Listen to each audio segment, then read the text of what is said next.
পরিসংখ্যানের কথা বলতেছিলাম।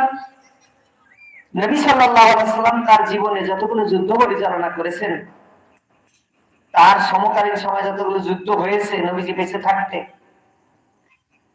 এই সবগুলো যুদ্ধ মদিনায় হিজরত করেছে। মদিনার মাদানী জীবন তো 10 বছর, 10 বছরে কত হয় মাস? 120 না? যুদ্ধ পরিচালিত হয়েছে 134টা। মানে বলেন কিছু, মানে মাসে একটার থেকে আরো বেশি।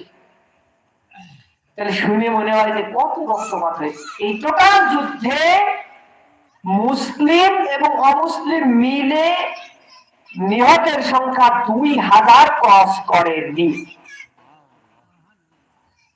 559 জন মুসলিম শহীদ হয়। কত বললাম? 1359 জন মুশরিক নিহত হয়।